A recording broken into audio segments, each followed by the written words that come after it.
Call on Government Order of the Day number 3. Interrupted debate on the third reading of the Standards and Accreditation Bill. When we were last considering this bill, James Shaw had the call and he has 9 minutes remaining to speak. I see that he doesn't want to take that. The question is that the motion be agreed to. Those are of that opinion. Fletcher Tapato. Thank you, sir.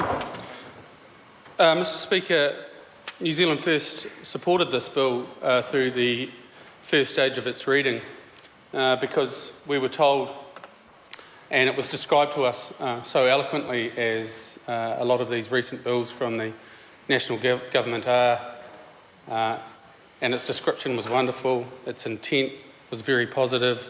Apparently there were some issues to tidy up. The reality is, and unfortunately I seem to be saying this quite often now, sir, what you get told and what's actually in the bill seem to be two very different things. Sometimes they don't quite reach that wonderful objective, and other times they're actually completely contradictory. And I think when we speak about the standards and accreditation legislation, we see an almost contradictory intent with regard to the content of the legislation itself.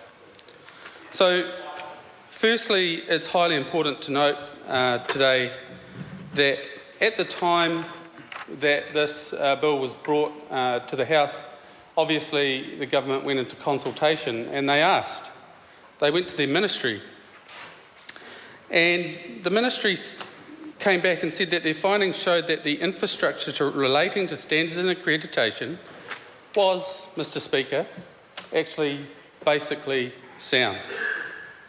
And further, the discussion document released by the ministry had no actual submissions.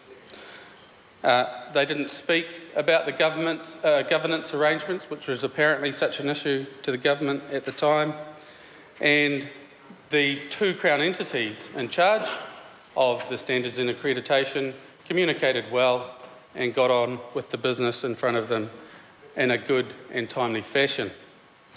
The government asked the question, sir, and silence was their answer.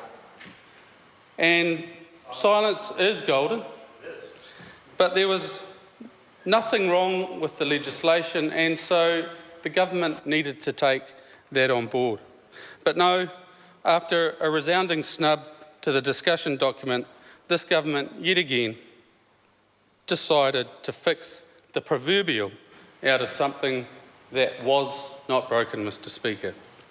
What New Zealand First hopes for when we support legislation through to Select Committee, like was the case in this instance, is that experts and that those concerned citizens of New Zealand can make an informed contribution to the discussion so that the government and the members opposite can take heed and learn from the experts. Unfortunately, that was most definitively not the case. This government didn't listen to the experts, they didn't listen to prudent counsel, and so I said it in my second reading, sir, and I'll say it again, this feels like a waste of the House's time because it does not achieve what it says it would. And in consultation with experts who told the government it will not achieve what it said it would, then, sir, it's unfortunate. That's a very nice way of putting it.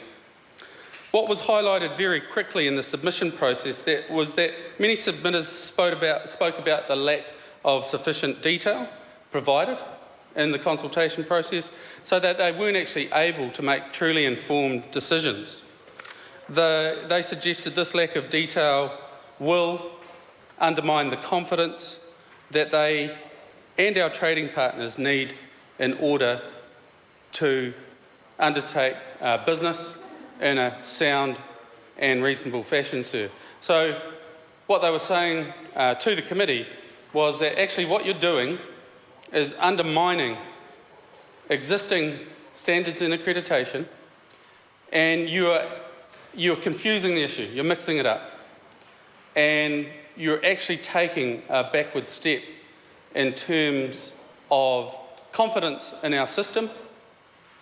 And, you know, the National Party speaks about being the party of business in New Zealand, but business told them, sir, businesses told them that that lack of confidence will undermine that process. And so we even had feedback from our Australian counterpart, and they said, well, no, don't do this. It will confuse the issue, and you will create that level of confusion. And when you're talking about standards and accreditation, consistency and clarity and easy access to the information is absolutely essential. And this, New Zealand First asserts, and we do so in consultation with experts, we assert that this, again, is a backwards step. Another upsetting precedent is more and more submissions are made on the basis and presumption that the government will pass the legislation anyway. And so what we found and what we saw were submitters coming to the Select Committee literally saying, look, you don't do this, but we think you're going to do it anyway. So because we think you're going to do it anyway, this is what we think you should do to mitigate the mess that you're creating. It's just unreasonable, it's unfair, and it makes a mockery of the process. It's supposed to be consultative. We're supposed to be listening to the people of New Zealand, and our advisors and members opposite, the ministers, are supposed to be taking this information on board. But the cynicism with which people came forward was, to be honest, disappointing, sir, and disheartening. And so earnest people and organisations made submissions to Select Committee on the Standards and Accreditation Bill, knowing full well that the government would ignore what they had to say. And so we've come to this stage. I repeat, New Zealand First supported it through the first reading, but we've come to this stage and we've learned without doubt, without issue of the facts, that the experts were not listened to, Mr. Speaker. No good information that was passed on to the committee was taken on board. I acknowledge someone from the Labour Party did acknowledge that there were a few issues acknowledged by the committee, and an attempt was made to fix the issues identified, but the reality is they fell very well short of the mark. So I only have time to touch on a few of New Zealand First's concerns about the issues raised by submitters. This government is undermining and compromising what to date has been an internationally recognised standards and accreditation process. The government is taking New Zealand backwards. Further, we continue to be concerned with statements made within the regulatory impact statement, and that if these new bodies sat within the Ministry of Business, Innovation and Employment, then we would be cost-saving, apparently. It's been spoken about a few times.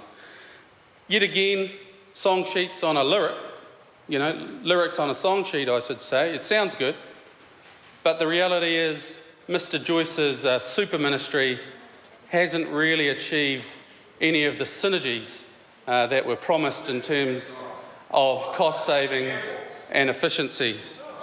So, Mr. Speaker, there is no upside to this legislation, and in fact it takes New Zealand backwards in a very critical issue. Two senior members behave themselves. And in a timely fashion, sir, that is my contribution for this evening. Thank you very much.